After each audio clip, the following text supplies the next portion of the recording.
Hello YouTubers, how you doing? How you feeling today? Let me know in the comments below. Please give me a thumbs up and hit subscribe while you're there. It really helps support my channel.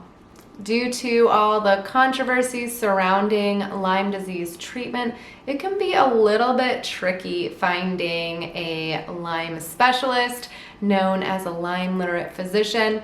And this is really crucial in finding a specialist early on after your diagnosis so that you can get the best care possible. So in this video, I'm going to share some of my experiences with you and tips on finding a Lyme Literate physician, as well as tips on preparing for that appointment and how to review that appointment to decide if you want to continue working with that doctor.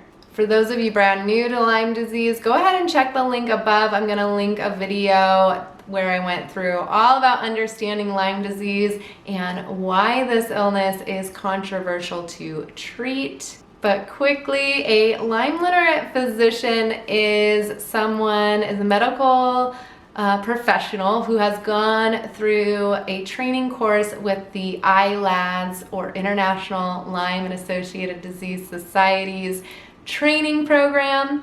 This is a 2-week training course where these physicians have to really agree to treat by patient-centered protocols, and they learn all about the complications that go along with Lyme disease. So any kind of medical professional can actually go through this training. So naturopaths, conventional MDs, DOs, physician assistants, nurses, psychologists, all of these professions can be considered Lyme literate if they go through the training program.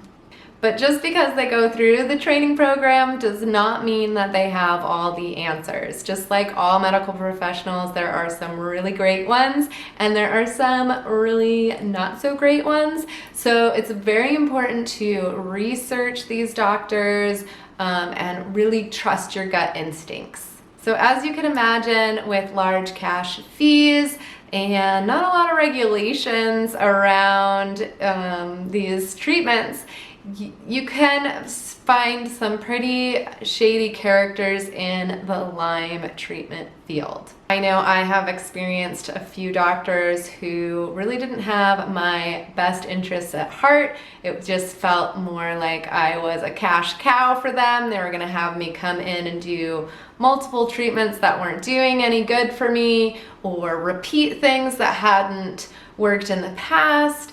That sort of stuff, doing unnecessary testing or treatment that probably wasn't very beneficial for me. It just ended up feeling like I wasted a lot of money. So make sure you're doing your research on these doctors and treatment options before just signing over a bunch of checks to these people. And the best way to find an ILADS trained doctor is through the website, which I'm going to show you here. So open up Google search and you will type in ILADS, ILADS.org, and go ahead and get to the ilads.org homepage. Once you're there, select Provider Search up in the right-hand corner here, and you're going to go ahead and select Register, and then you will enter your own personal information here, and make sure you read the disclaimer and select that you read the disclaimer. Hit register, and they will send you 3 randomly selected doctors within your area to the email you provided. This could take a few hours, a few days, or a few weeks. And in addition to requesting those referrals from ILADS, you may also want to get on Facebook, search for a local Lyme disease support group in your area, and go on there and crowdsource and ask questions either about the doctors you were referred or asking for new referrals from that group of people. They're really going to have the inside scoop on these docs. While you're in those Facebook groups, just keep in mind that a lot of times when people start healing, they stop showing up in those groups. So keep that in mind and really stay focused on just crowdsourcing for answers for your specific questions. It's very easy to get swept up in everybody else's stories and experiences with Lyme disease, so just really keep that in mind. Once you find that Lyme specialist, you're gonna wanna get prepared for this appointment. I know I often was so overwhelmed by all my symptoms and things. Getting into the appointment was a whole can of worms, right? And then just once you're sitting there, like my mind would go blank, or I would just have so many things on my mind that I didn't even know where to start. So really giving yourself some time to get prepared for the appointment is important.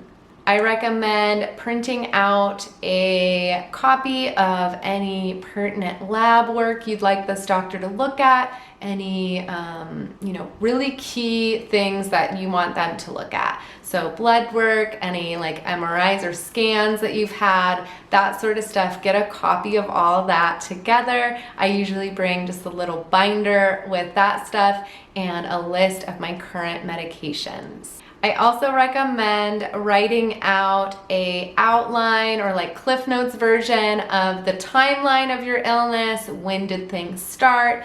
Any key points, so that you can have that just all written out. Because these appointments are usually cash pay by the hour, I really recommend focusing down on 1 to 3 of your top concerns and go ahead and write them down. And finally, go ahead and write down any questions that you have for this doctor and keep that all in the binder. And not only are you gonna write these things down and look at them before you go in, make sure you have them in front of you during the appointment. If you're like me and you struggle with memory issues, I also recommend opening up a voice app on your phone, your smartphone, and asking the doctor if you can just go ahead and record the appointment for personal use. After the appointment is over, make sure you give yourself some time to kind of digest the appointment and journal and think about, maybe listen to the recording and ask yourself, did you feel heard and respected during the appointment? Did you leave feeling confident and supported, or maybe dismissed and confused? And were your top 3 concerns addressed? So go ahead and take that time after those appointments, and I like to do it right after the appointment, and then also again in a couple days to think back on review on it and really decide if you're gonna continue working with that doctor. Oftentimes these Lyme Literate physicians kind of hone in on what a few modalities that they like, and it's not going to work for everyone, and oftentimes full healing is going to require multiple different doctors. So don't be afraid to hire and fire at will, and really try to find a doctor that's going to work with you and listen to your concerns. You are the top expert of your body. So I hope that was very helpful for you all. If you are interested in learning more about Lyme disease, you need some more support, be sure to check the links in the description below and check out my new book, the Lyme Survival Guidebook. I have tips on finding Lyme Literate Physician, as well as everything I wish I knew at the beginning of my Lyme journey in this easy to read guide. So you can find more information below in the description, and go ahead and hit the thumbs up and subscribe button if you enjoyed this video. I'm going to be back next week with another video. So until then, keep healing. All right, bye.